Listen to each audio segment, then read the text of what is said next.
ধন, সম্পদ, ঐশ্বর্য। মানুষ হয় নিজের সৌভাগ্যের দ্বারা এগুলো লাভ করে থাকেন বা কর্মের দ্বারা। সৌভাগ্য আসলে কি? গ্রহের দশা, যা প্রত্যেক মুহূর্তে বদলাতে থাকে। কর্মের মাধ্যমে যখন আপনি ধন অর্জন করেন, তখন সেই ধন আপনার আগামী প্রজন্ম লাভ করে। সেটা হয় সে ভোগ করে বা তার জন্য তার ভোগান্তি হয়। আর এটা নির্ভর করছে আপনার কর্মের ওপরে। কি কর্ম করেছেন আপনি সেই ধনকে লাভ করার জন্য। যদি আপনি সৎ পথে চলেন, নিষ্ঠা ভরে আপনি কর্ম করে থাকেন এবং তার ফলে আপনি ধন অর্জন করে থাকেন, তাহলে আপনার আগামী প্রজন্ম সেটা ভোগ করবে, সেটা প্রয়োগ করবে নিজের বিকাশের জন্য। কিন্তু যদি আপনি কুকর্ম করে থাকেন, কোনো রকম ছলনা করে থাকেন এই ধন লাভ করার জন্য, তাহলে 100% আপনার আগামী প্রজন্মকে এর জন্য ভুগতেই হবে। তাহলে আপনি কি চাইবেন? যে আপনার আগামী প্রজন্ম সুখ ভোগ করবে, নাকি আপনার কুকর্মের পরিণাম ভোগ করবে? নির্বাচন আপনারই।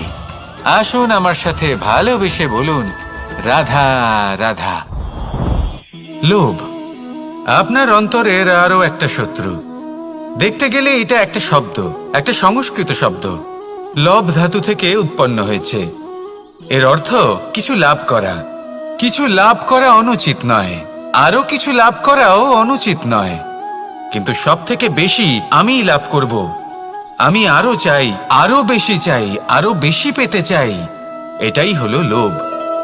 আর এই লোভ যখন গ্রাস করে, তখন আপনি যা পেতে চান, সে ধনই হোক বা মানই হোক, তা অর্জন করার জন্য মানুষ যে কোনো স্তরে পৌঁছে যেতে পারে। যদি মানুষ ধন অর্জন করতে চান, তাহলে তার জন্য তারা অধর্মের পথেও চলতে পারেন। যদি সম্মান অর্জন করতে চান, তাহলে অন্য মানুষকে ছোটও করতে পারেন। শেষ পর্যন্ত আপনার এটা মনে হতে পারে যে যদি একটু অল্পই প্রাপ্ত করতাম, কিন্তু ভালোবেসে প্রাপ্ত করতাম, এই জীবন আরো অনেক বেশি সুখী হতো। লোভ আপনার জীবনে, আপনার মনে কখন যে প্রবেশ করবে সেটা আপনি জানতেও পারবেন না। তাই এটা চিনতে শিখুন আর তৎক্ষণাৎ জীবন থেকে বাইরে ফেলে দিন।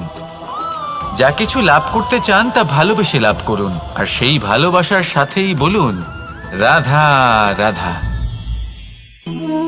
জীবনে ক্ষমা চাওয়া তাও কিছুটা সহজ, ক্ষমা করতে পারা অত্যন্ত কঠিন। ক্ষমা 2 অক্ষরের এই শব্দ হতে পারে, কিন্তু অত্যন্ত বড় এই শব্দ, অত্যন্ত গুরুত্বপূর্ণ এই শব্দ।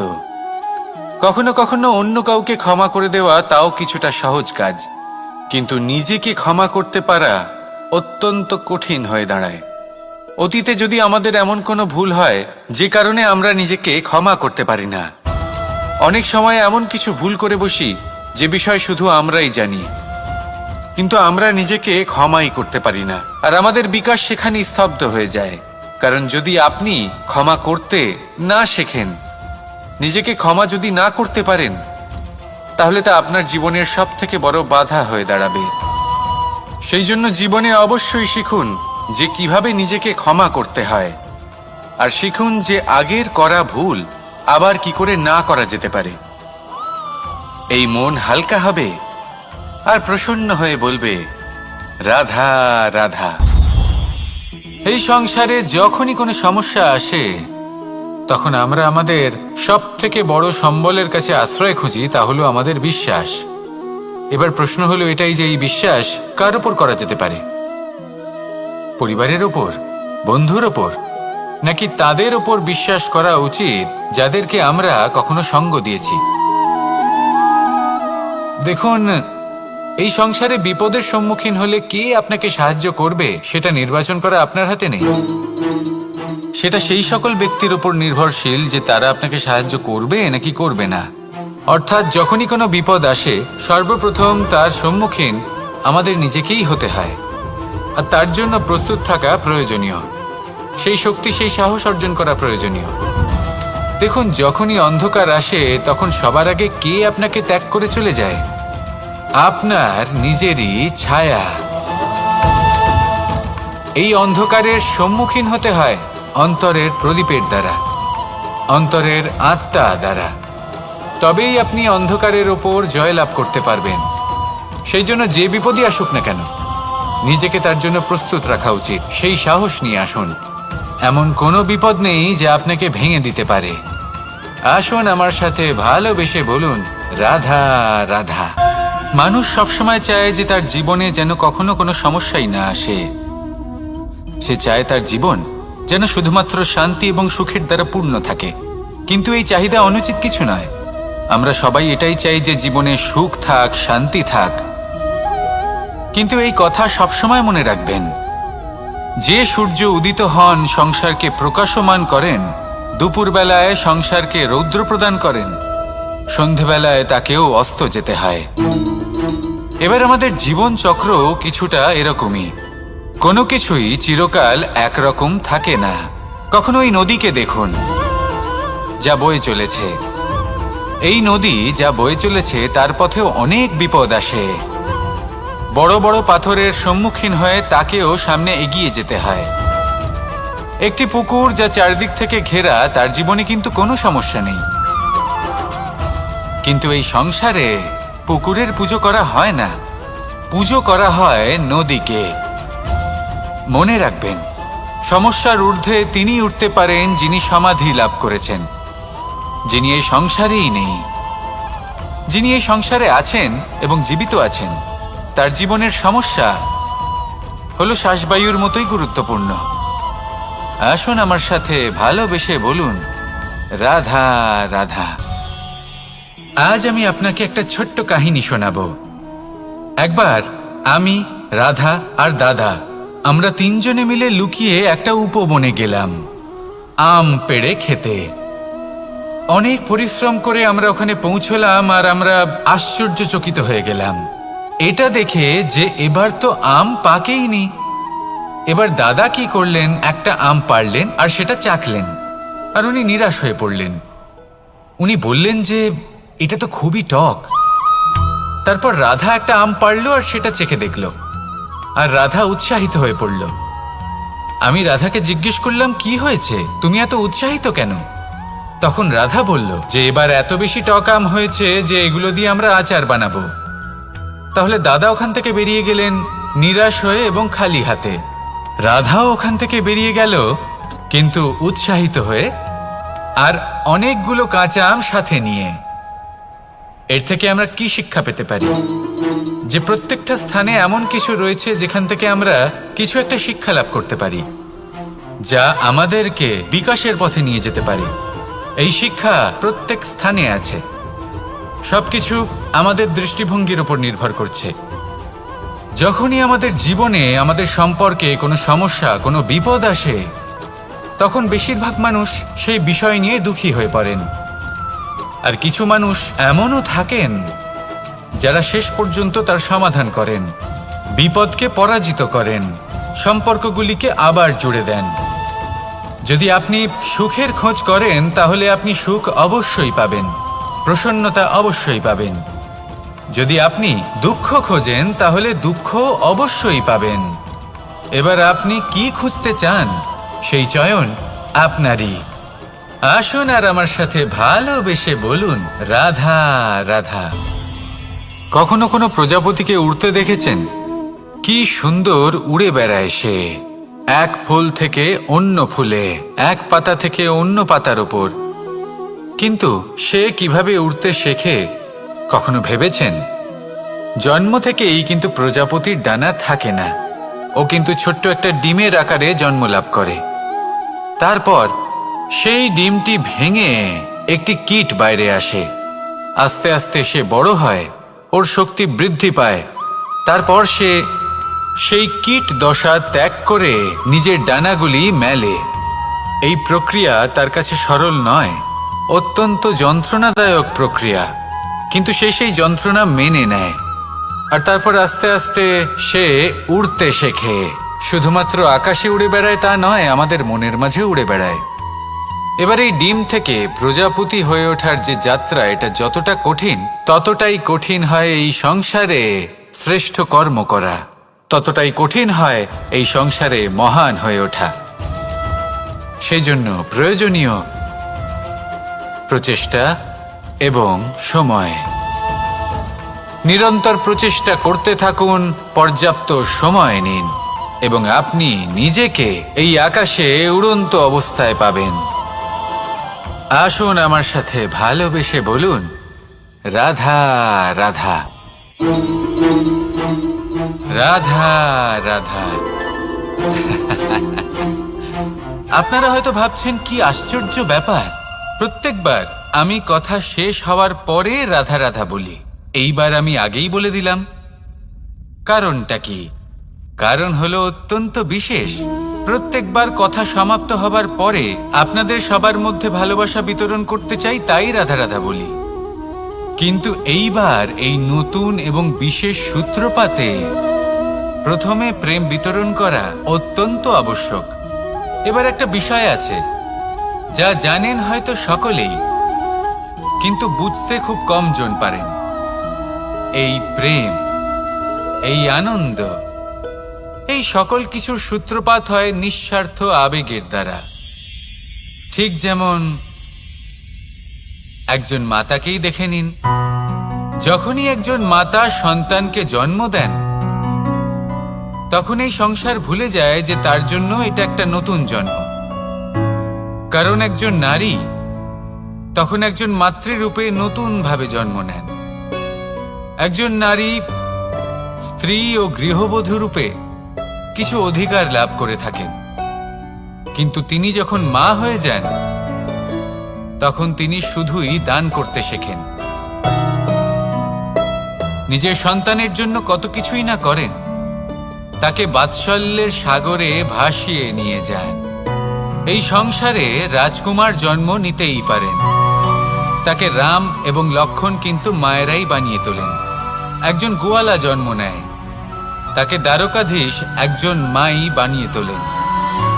পিতা হলেন সেই পর্বত যার একটা অংশ হলো তার সন্তান, কিন্তু মা হলেন সেই শিল্পী যিনি একটা পাথরকে খোদাই করে এমন এক মূর্তি গড়ে তোলেন যাকে সকলে পূজনীয় মনে করেন। তাহলে স্মরণ করুন সেই সকল মুহূর্ত যেগুলি আপনি নিজের মাতার সাথে অতিবাহিত করেছেন। অনুভব করতে পারবেন যে কিভাবে এক মুহূর্তেই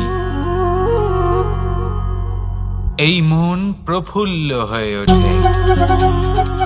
এবারের কারণ কি? এর কারণ হলো এই জীবনের আসল দ্বারই হলো মমতা।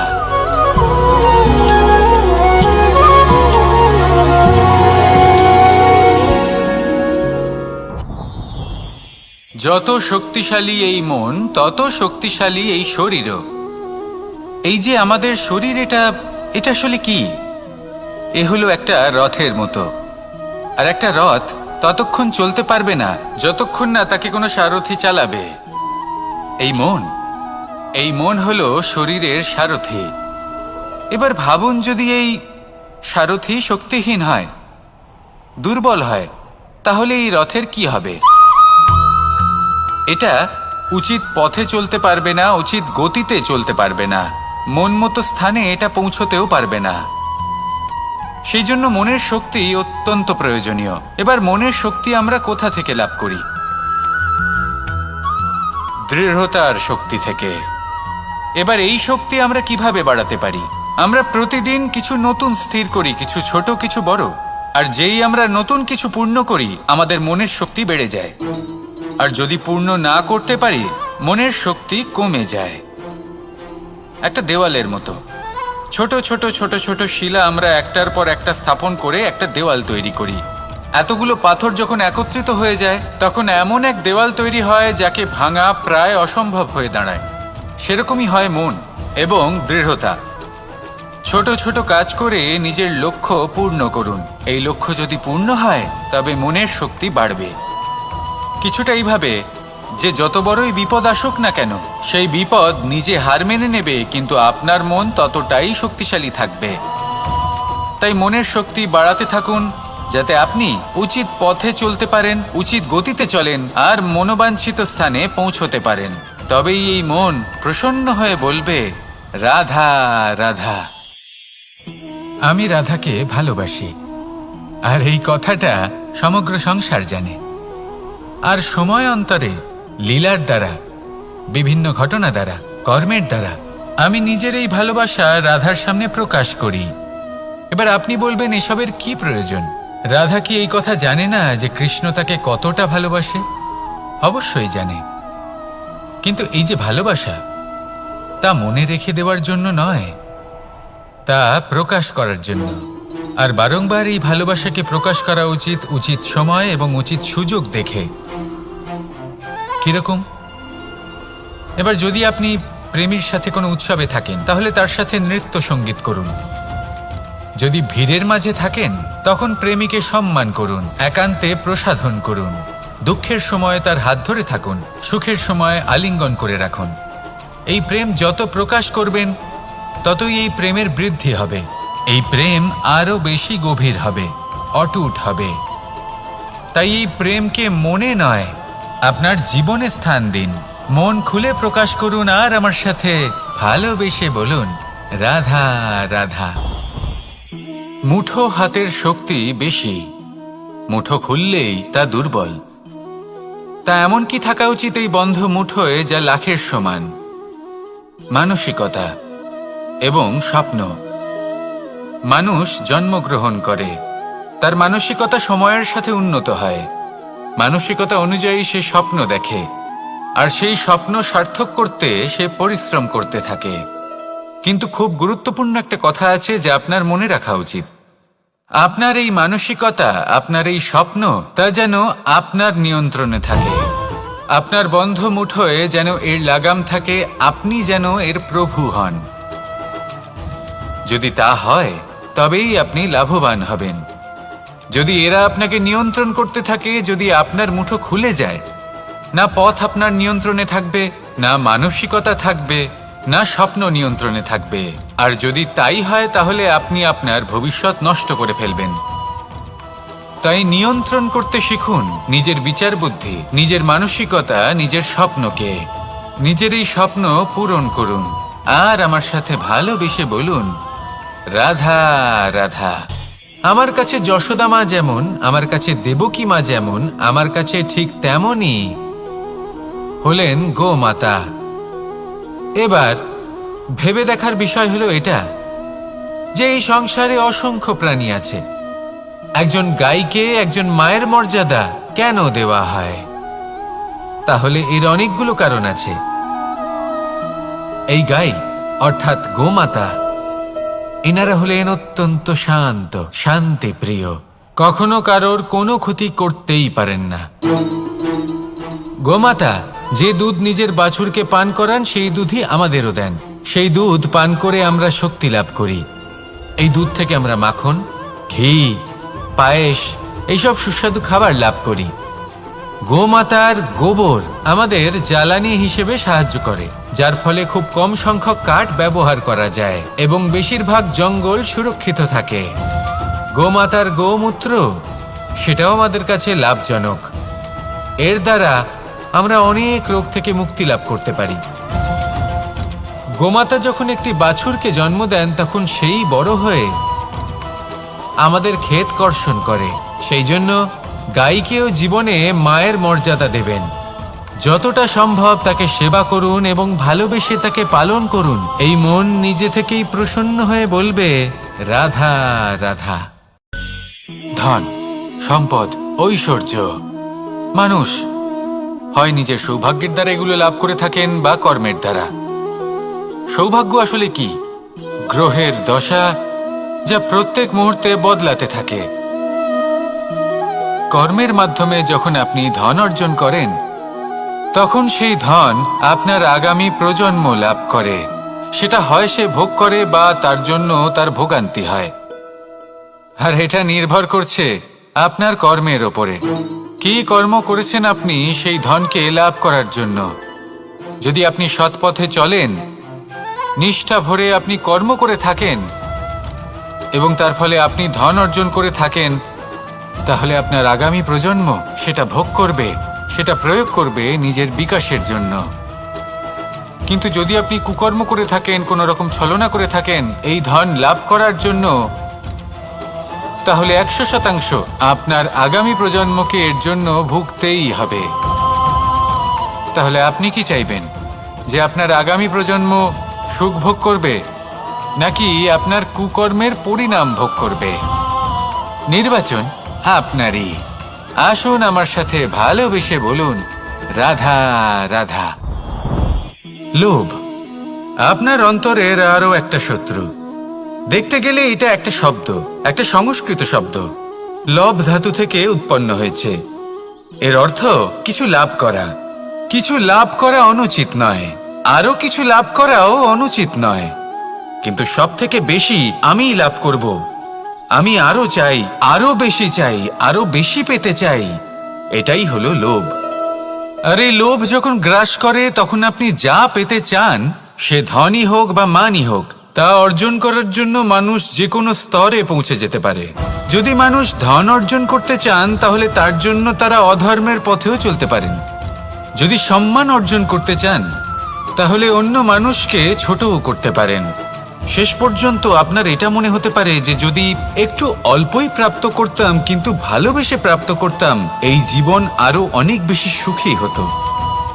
লোভ আপনার জীবনে, আপনার মনে কখন যে প্রবেশ করবে সেটা আপনি জানতেও পারবেন না। তাই এটা চিনতে শিখুন আর তৎক্ষণাৎ জীবন থেকে বাইরে ফেলে দিন। যা কিছু লাভ করতে চান তা ভালোবেসে লাভ করুন, আর সেই ভালোবাসার সাথেই বলুন, রাধা রাধা। জীবনে ক্ষমা চাওয়া তাও কিছুটা সহজ, ক্ষমা করতে পারা অত্যন্ত কঠিন। ক্ষমা 2 অক্ষরের এই শব্দ হতে পারে, কিন্তু অত্যন্ত বড় এই শব্দ, অত্যন্ত গুরুত্বপূর্ণ এই শব্দ। কখনো কখনো অন্য কাউকে ক্ষমা করে দেওয়া তাও কিছুটা সহজ কাজ, কিন্তু নিজেকে ক্ষমা করতে পারা অত্যন্ত কঠিন হয়ে দাঁড়ায়। অতীতে যদি আমাদের এমন কোনো ভুল হয় যে কারণে আমরা নিজেকে ক্ষমা করতে পারি না, অনেক সময় এমন কিছু ভুল করে বসি যে বিষয় শুধু আমরাই জানি, কিন্তু আমরা নিজেকে ক্ষমাই করতে পারি না, আর আমাদের বিকাশ সেখানে স্তব্ধ হয়ে যায়। কারণ যদি আপনি ক্ষমা করতে না শেখেন, নিজেকে ক্ষমা যদি না করতে পারেন, তাহলে তা আপনার জীবনের সবথেকে বড় বাধা হয়ে দাঁড়াবে। সেই জন্য জীবনে অবশ্যই শিখুন যে কিভাবে নিজেকে ক্ষমা করতে হয়, আর শিখুন যে আগের করা ভুল আবার কি করে না করা যেতে পারে। এই মন হালকা হবে আর প্রসন্ন হয়ে বলবে, রাধা রাধা। এই সংসারে যখনই কোনো সমস্যা আসে তখন আমরা আমাদের সব থেকে বড় সম্বলের কাছে আশ্রয় খুঁজি, তা হলো আমাদের বিশ্বাস। এবার প্রশ্ন হলো এটাই যে এই বিশ্বাস কার উপর করা যেতে পারে? পরিবারের ওপর, বন্ধুর ওপর, নাকি তাদের ওপর বিশ্বাস করা উচিত যাদেরকে আমরা কখনো সঙ্গ দিয়েছি? দেখুন, এই সংসারে বিপদের সম্মুখীন হলে কে আপনাকে সাহায্য করবে সেটা নির্বাচন করা আপনার হাতে নেই। সেটা সেই সকল ব্যক্তির উপর নির্ভরশীল যে তারা আপনাকে সাহায্য করবে নাকি করবে না। অর্থাৎ যখনই কোনো বিপদ আসে সর্বপ্রথম তার সম্মুখীন আমাদের নিজেকেই হতে হয়, আর তার জন্য প্রস্তুত থাকা প্রয়োজনীয়, সেই শক্তি, সেই সাহস অর্জন করা প্রয়োজনীয়। দেখুন, যখনই অন্ধকার আসে তখন সবার আগে কে আপনাকে ত্যাগ করে চলে যায়? আপনার নিজেরই ছায়া। এই অন্ধকারের সম্মুখীন হতে হয় অন্তরের প্রদীপের দ্বারা, অন্তরের আত্মা দ্বারা। তবেই আপনি অন্ধকারের ওপর জয়লাভ করতে পারবেন। সেই জন্য যে বিপদই আসুক না কেন, নিজেকে তার জন্য প্রস্তুত রাখা উচিত। সেই সাহস নিয়ে আসুন। এমন কোনো বিপদ নেই যে আপনাকে ভেঙে দিতে পারে। আসুন আমার সাথে ভালোবেসে বলুন, রাধা রাধা। মানুষ সবসময় চায় যে তার জীবনে যেন কখনো কোনো সমস্যাই না আসে। সে চায় তার জীবন যেন শুধুমাত্র শান্তি এবং সুখের দ্বারা পূর্ণ থাকে। কিন্তু এই চাহিদা অনুচিত কিছু নয়। আমরা সবাই এটাই চাই যে জীবনে সুখ থাক, শান্তি থাক। কিন্তু এই কথা সবসময় মনে রাখবেন, যে সূর্য উদিত হন সংসারকে প্রকাশমান করেন, দুপুরবেলায় সংসারকে রৌদ্র প্রদান করেন, সন্ধেবেলায় তাকেও অস্ত যেতে হয়। এবার আমাদের জীবন চক্র কিছুটা এরকমই। কোনো কিছুই চিরকাল একরকম থাকে না। কখনো এই নদীকে দেখুন যা বয়ে চলেছে। এই নদী যা বয়ে চলেছে তার পথেও অনেক বিপদ আসে। বড় বড় পাথরের সম্মুখীন হয়ে তাকেও সামনে এগিয়ে যেতে হয়। একটি পুকুর যা চারদিক থেকে ঘেরা, তার জীবনে কিন্তু কোনো সমস্যা নেই। কিন্তু এই সংসারে পুকুরের পুজো করা হয় না, পুজো করা হয় নদীকে। মনে রাখবেন, সমস্যার ঊর্ধ্বে তিনি উঠতে পারেন যিনি সমাধি লাভ করেছেন, যিনি এই সংসারেই নেই। যিনি এই সংসারে আছেন এবং জীবিত আছেন, তার জীবনের সমস্যা হলো শ্বাসবায়ুর মতোই গুরুত্বপূর্ণ। আসুন আমার সাথে ভালোবেসে বলুন, রাধা রাধা। আজ আমি আপনাকে একটা ছোট্ট কাহিনী শোনাবো। একবার আমি, রাধা আর দাদা, আমরা তিনজনে মিলে লুকিয়ে একটা উপবনে গেলাম আম পেড়ে খেতে। অনেক পরিশ্রম করে আমরা ওখানে পৌঁছলাম আর আমরা আশ্চর্যচকিত হয়ে গেলাম এটা দেখে যে এবার তো আম পাকেইনি। এবার দাদা কি করলেন, একটা আম পাড়লেন আর সেটা চাখলেন, আর উনি নিরাশ হয়ে পড়লেন। উনি বললেন যে এটা তো খুবই টক। তারপর রাধা একটা আম পাড়ল আর সেটা চেখে দেখল, আর রাধা উৎসাহিত হয়ে পড়ল। আমি রাধাকে জিজ্ঞেস করলাম, কি হয়েছে, তুমি এত উৎসাহিত কেন? তখন রাধা বলল যে এবার এত বেশি টক আম হয়েছে যে এগুলো দিয়ে আমরা আচার বানাবো। তাহলে দাদা ওখান থেকে বেরিয়ে গেলেন নিরাশ হয়ে এবং খালি হাতে। রাধাও ওখান থেকে বেরিয়ে গেল কিন্তু উৎসাহিত হয়ে, আর অনেকগুলো কাঁচা আম সাথে নিয়ে। এর থেকে আমরা কি শিক্ষা পেতে পারি? যে প্রত্যেকটা স্থানে এমন কিছু রয়েছে যেখান থেকে আমরা কিছু একটা শিক্ষা লাভ করতে পারি, যা আমাদেরকে বিকাশের পথে নিয়ে যেতে পারে। এই শিক্ষা প্রত্যেক স্থানে আছে। সবকিছু আমাদের দৃষ্টিভঙ্গির উপর নির্ভর করছে। যখনই আমাদের জীবনে, আমাদের সম্পর্কে কোনো সমস্যা, কোনো বিপদ আসে, তখন বেশিরভাগ মানুষ সেই বিষয় নিয়ে দুঃখী হয়ে পড়েন। আর কিছু মানুষ এমনও থাকেন যারা শেষ পর্যন্ত তার সমাধান করেন, বিপদকে পরাজিত করেন, সম্পর্কগুলিকে আবার জুড়ে দেন। যদি আপনি সুখের খোঁজ করেন তাহলে আপনি সুখ অবশ্যই পাবেন, প্রসন্নতা অবশ্যই পাবেন। যদি আপনি দুঃখ খোঁজেন তাহলে দুঃখ অবশ্যই পাবেন। এবার আপনি কি খুঁজতে চান, সেই চয়ন আপনারই। আসুন আর আমার সাথে ভালোবেসে বলুন, রাধা রাধা। কখনো কোনো প্রজাপতিকে উড়তে দেখেছেন? কি সুন্দর উড়ে বেড়ায় সে, এক ফুল থেকে অন্য ফুলে, এক পাতা থেকে অন্য পাতার ওপর। কিন্তু সে কিভাবে উড়তে শেখে কখনো ভেবেছেন? জন্ম থেকেই কিন্তু প্রজাপতির ডানা থাকে না। ও কিন্তু ছোট্ট একটা ডিমের আকারে জন্ম লাভ করে। তারপর সেই ডিমটি ভেঙে একটি কীট বাইরে আসে। আস্তে আস্তে সে বড় হয়, ওর শক্তি বৃদ্ধি পায়। তারপর সে সেই কীট দশা ত্যাগ করে নিজের ডানাগুলি মেলে।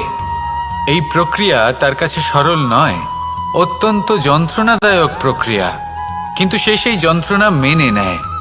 আর তারপর আস্তে আস্তে সে উড়তে শেখে। শুধুমাত্র আকাশে উড়ে বেড়ায় তা নয়, আমাদের মনের মাঝে উড়ে বেড়ায়। এবার এই ডিম থেকে প্রজাপতি হয়ে ওঠার যে যাত্রা, এটা যতটা কঠিন, ততটাই কঠিন হয় এই সংসারে শ্রেষ্ঠ কর্ম করা, ততটাই কঠিন হয় এই সংসারে মহান হয়ে ওঠা। সেই জন্য প্রয়োজনীয় প্রচেষ্টা এবং সময়। নিরন্তর প্রচেষ্টা করতে থাকুন, পর্যাপ্ত সময় নিন, এবং আপনি নিজেকে এই আকাশে উড়ন্ত অবস্থায় পাবেন। আসুন আমার সাথে ভালোবেসে বলুন, রাধা রাধা, রাধা রাধা। আপনারা হয়তো ভাবছেন কি আশ্চর্য ব্যাপার, প্রত্যেকবার আমি কথা শেষ হওয়ার পরে রাধা রাধা বলি। এইবার আমি আগেই বলে দিলাম। কারণটা কি? কারণ হলো অত্যন্ত বিশেষ। প্রত্যেকবার কথা সমাপ্ত হবার পরে আপনাদের সবার মধ্যে ভালোবাসা বিতরণ করতে চাই, তাই রাধা রাধা বলি। কিন্তু এইবার এই নতুন এবং বিশেষ সূত্রপাতে প্রথমে প্রেম বিতরণ করা অত্যন্ত আবশ্যক। এবার একটা বিষয় আছে যা জানেন হয়তো সকলেই, কিন্তু বুঝতে খুব কম জন পারেন। এই প্রেম, এই আনন্দ, এই সকল কিছুর সূত্রপাত হয় নিঃস্বার্থ আবেগের দ্বারা। ঠিক যেমন একজন মাতাকেই দেখে নিন। যখনই একজন মাতা সন্তানকে জন্ম দেন, তখন এই সংসার ভুলে যায় যে তার জন্য এটা একটা নতুন জন্ম। কারণ একজন নারী তখন একজন মাতৃরূপে নতুনভাবে জন্ম নেন। একজন নারী স্ত্রী ও গৃহবধূ রূপে কিছু অধিকার লাভ করে থাকেন, কিন্তু তিনি যখন মা হয়ে যান, তখন তিনি শুধুই দান করতে শেখেন।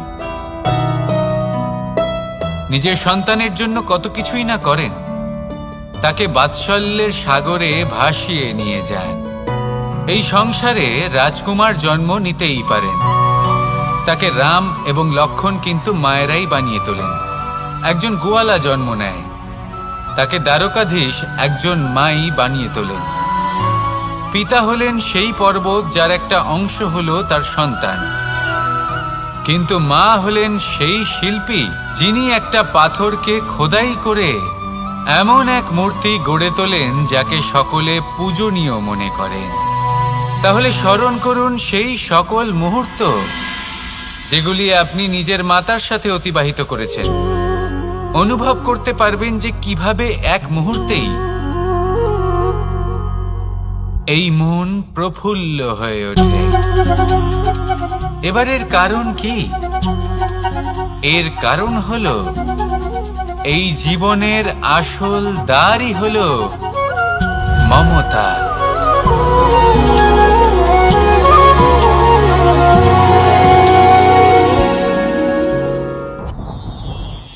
যত শক্তিশালী এই মন, তত শক্তিশালী এই শরীরও। এই যে আমাদের শরীর, এটা আসলে কি? এ হলো একটা রথের মতো। আর একটা রথ ততক্ষণ চলতে পারবে না যতক্ষণ না তাকে কোনো সারথি চালাবে। এই মন হলো শরীরের সারথি। এবার ভাবুন, যদি এই সারথি শক্তিহীন হয়, দুর্বল হয়, তাহলে এই রথের কি হবে? এটা উচিত পথে চলতে পারবে না, উচিত গতিতে চলতে পারবে না, মন মতো স্থানে এটা পৌঁছতেও পারবে না। সেই জন্য মনের শক্তি অত্যন্ত প্রয়োজনীয়। এবার মনের শক্তি আমরা কোথা থেকে লাভ করি? দৃঢ়তার শক্তি থেকে। এবার এই শক্তি আমরা কিভাবে বাড়াতে পারি? আমরা প্রতিদিন কিছু নতুন স্থির করি, কিছু ছোট কিছু বড়। আর যেই আমরা নতুন কিছু পূর্ণ করি, আমাদের মনের শক্তি বেড়ে যায়। আর যদি পূর্ণ না করতে পারি, মনের শক্তি কমে যায়। একটা দেওয়ালের মতো ছোট ছোট ছোট ছোট শিলা আমরা একটার পর একটা স্থাপন করে একটা দেওয়াল তৈরি করি। এতগুলো পাথর যখন একত্রিত হয়ে যায়, তখন এমন এক দেওয়াল তৈরি হয় যাকে ভাঙা প্রায় অসম্ভব হয়ে দাঁড়ায়। সেরকমই হয় মন এবং দৃঢ়তা। ছোট ছোট কাজ করে নিজের লক্ষ্য পূর্ণ করুন। এই লক্ষ্য যদি পূর্ণ হয়, তবে মনের শক্তি বাড়বে। কিছুটা এইভাবে যে যত বড়ই বিপদ আসুক না কেন, সেই বিপদ নিজে হার মেনে নেবে, কিন্তু আপনার মন ততটাই শক্তিশালী থাকবে। তাই মনের শক্তি বাড়াতে থাকুন, যাতে আপনি উচিত পথে চলতে পারেন, উচিত গতিতে চলেন আর মনোবাঞ্ছিত স্থানে পৌঁছতে পারেন। তবেই এই মন প্রসন্ন হয়ে বলবে, রাধা রাধা। আমি রাধাকে ভালোবাসি। আর এই কথাটা সমগ্র সংসার জানে। আর সময় অন্তরে লীলার দ্বারা, বিভিন্ন ঘটনা দ্বারা, কর্মের দ্বারা আমি নিজের এই ভালোবাসা রাধার সামনে প্রকাশ করি। এবার আপনি বলবেন, এসবের কি প্রয়োজন? রাধা কি এই কথা জানে না যে কৃষ্ণ তাকে কতটা ভালোবাসে? অবশ্যই জানে, কিন্তু এই যে ভালোবাসা, তা মনে রেখে দেওয়ার জন্য নয়, তা প্রকাশ করার জন্য। আর বারংবার এই ভালোবাসাকে প্রকাশ করা উচিত, উচিত সময় এবং উচিত সুযোগ দেখে। কিরকম? এবার যদি আপনি প্রেমীর সাথে কোনো উৎসবে থাকেন, তাহলে তার সাথে নৃত্য সঙ্গীত করুন। যদি ভিড়ের মাঝে থাকেন, তখন প্রেমীকে সম্মান করুন, একান্তে প্রসাধন করুন। দুঃখের সময় তার হাত ধরে থাকুন, সুখের সময় আলিঙ্গন করে রাখুন। এই প্রেম যত প্রকাশ করবেন, ততই এই প্রেমের বৃদ্ধি হবে। এই প্রেম আরো বেশি গভীর হবে, অটুট হবে। তাই এই প্রেমকে মনে নয়, আপনার জীবনে স্থান দিন। মন খুলে প্রকাশ করুন আর আমার সাথে ভালোবেসে বলুন, রাধা রাধা। মুঠো হাতের শক্তি বেশি, মুঠো খুললেই তা দুর্বল। তা এমন কি থাকা উচিত এই বন্ধ মুঠোয় যা লাখের সমান? মানসিকতা এবং স্বপ্ন। মানুষ জন্মগ্রহণ করে, তার মানসিকতা সময়ের সাথে উন্নত হয়। মানসিকতা অনুযায়ী সে স্বপ্ন দেখে, আর সেই স্বপ্ন সার্থক করতে সে পরিশ্রম করতে থাকে। কিন্তু খুব গুরুত্বপূর্ণ একটা কথা আছে যা আপনার মনে রাখা উচিত। আপনার এই মানসিকতা, আপনার এই স্বপ্ন, তা যেন আপনার নিয়ন্ত্রণে থাকে। আপনার বন্ধ মুঠোয় যেন এর লাগাম থাকে, আপনি যেন এর প্রভু হন। যদি তা হয় তবেই আপনি লাভবান হবেন। যদি এরা আপনাকে নিয়ন্ত্রণ করতে থাকে, যদি আপনার মুঠো খুলে যায়, না পথ আপনার নিয়ন্ত্রণে থাকবে, না মানসিকতা থাকবে, না স্বপ্ন নিয়ন্ত্রণে থাকবে। আর যদি তাই হয় তাহলে আপনি আপনার ভবিষ্যৎ নষ্ট করে ফেলবেন। তাই নিয়ন্ত্রণ করতে শিখুন নিজের বিচার বুদ্ধি, নিজের মানসিকতা, নিজের স্বপ্নকে। নিজের এই স্বপ্ন পূরণ করুন আর আমার সাথে ভালোবেসে বলুন, রাধা রাধা। আমার কাছে যশোদা মা যেমন, আমার কাছে দেবকী মা যেমন, আমার কাছে ঠিক তেমনই হলেন গোমাতা। এবার ভেবে দেখার বিষয় হলো এটা যে এই সংসারে অসংখ্য প্রাণী আছে। একজন গাইকে একজন মায়ের মর্যাদা কেন দেওয়া হয়? তাহলে এর অনেকগুলো কারণ আছে। এই গাই অর্থাৎ গোমাতা, এনারা হলেন অত্যন্ত শান্ত, শান্তিপ্রিয়, কখনো কারোর কোনো ক্ষতি করতেই পারেন না। গোমাতা যে দুধ নিজের বাছুরকে পান করান সেই দুধই আমাদেরও দেন। সেই দুধ পান করে আমরা শক্তি লাভ করি। এই দুধ থেকে আমরা মাখন, ঘি, পায়েস, এইসব সুস্বাদু খাবার লাভ করি। গোমাতার গোবর আমাদের জ্বালানি হিসেবে সাহায্য করে, যার ফলে খুব কম সংখ্যক কাঠ ব্যবহার করা যায় এবং বেশিরভাগ জঙ্গল সুরক্ষিত থাকে। গোমাতার গোমূত্র, সেটাও আমাদের কাছে লাভজনক। এর দ্বারা আমরা অনেক রোগ থেকে মুক্তি লাভ করতে পারি। গোমাতা যখন একটি বাছুরকে জন্ম দেন তখন সেই বড় হয়ে আমাদের ক্ষেত কর্ষণ করে। সেই জন্য গাইকেও জীবনে মায়ের মর্যাদা দেবেন। যতটা সম্ভব তাকে সেবা করুন এবং ভালোবেসে তাকে পালন করুন। এই মন নিজে থেকেই প্রসন্ন হয়ে বলবে, রাধা রাধা। ধন, সম্পদ, ঐশ্বর্য, মানুষ হয় নিজের সৌভাগ্যের দ্বারা এগুলো লাভ করে থাকেন বা কর্মের দ্বারা। সৌভাগ্য আসলে কি? গ্রহের দশা যা প্রত্যেক মুহূর্তে বদলাতে থাকে। কর্মের মাধ্যমে যখন আপনি ধন অর্জন করেন তখন সেই ধন আপনার আগামী প্রজন্ম লাভ করে। সেটা হয় সে ভোগ করে বা তার জন্য তার ভোগান্তি হয়। আর এটা নির্ভর করছে আপনার কর্মের ওপরে। কি কর্ম করেছেন আপনি সেই ধনকে লাভ করার জন্য? যদি আপনি সৎ পথে চলেন, নিষ্ঠা ভরে আপনি কর্ম করে থাকেন এবং তার ফলে আপনি ধন অর্জন করে থাকেন, তাহলে আপনার আগামী প্রজন্ম সেটা ভোগ করবে, সেটা প্রয়োগ করবে নিজের বিকাশের জন্য। কিন্তু যদি আপনি কুকর্ম করে থাকেন, কোনো রকম ছলনা করে থাকেন এই ধন লাভ করার জন্য, তাহলে 100% আপনার আগামী প্রজন্মকে এর জন্য ভুগতেই হবে। তাহলে আপনি কি চাইবেন? যে আপনার আগামী প্রজন্ম সুখ ভোগ করবে, নাকি আপনার কুকর্মের পরিণাম ভোগ করবে? নির্বাচন আপনারই। আসুন আমার সাথে ভালোবেসে বলুন, রাধা রাধা। লোভ আপনার অন্তরের আরো একটা শত্রু। দেখতে গেলে এটা একটা শব্দ, একটা সংস্কৃত শব্দ। লব ধাতু থেকে উৎপন্ন হয়েছে। এর অর্থ কিছু লাভ করা। কিছু লাভ করা অনুচিত নয়, আরো কিছু লাভ করাও অনুচিত নয়, কিন্তু সব থেকে বেশি আমিই লাভ করব, আমি আরো চাই, আরো বেশি চাই, আরো বেশি পেতে চাই, এটাই হলো লোভ। আর এই লোভ যখন গ্রাস করে তখন আপনি যা পেতে চান, সে ধনই হোক বা মানই হোক, তা অর্জন করার জন্য মানুষ যে কোনো স্তরে পৌঁছে যেতে পারে। যদি মানুষ ধন অর্জন করতে চান তাহলে তার জন্য তারা অধর্মের পথেও চলতে পারেন। যদি সম্মান অর্জন করতে চান তাহলে অন্য মানুষকে ছোটও করতে পারেন। শেষ পর্যন্ত আপনার এটা মনে হতে পারে যে যদি একটু অল্পই প্রাপ্ত করতাম কিন্তু ভালোবেসে প্রাপ্ত করতাম, এই জীবন আরো অনেক বেশি সুখী হতো। লোভ আপনার জীবনে, আপনার মনে কখন যে প্রবেশ করবে সেটা আপনি জানতেও পারবেন না। তাই এটা চিনতে শিখুন আর তৎক্ষণাৎ জীবন থেকে বাইরে ফেলে দিন। যা কিছু লাভ করতে চান তা ভালোবেসে লাভ করুন, আর সেই ভালোবাসার সাথেই বলুন রাধা রাধা।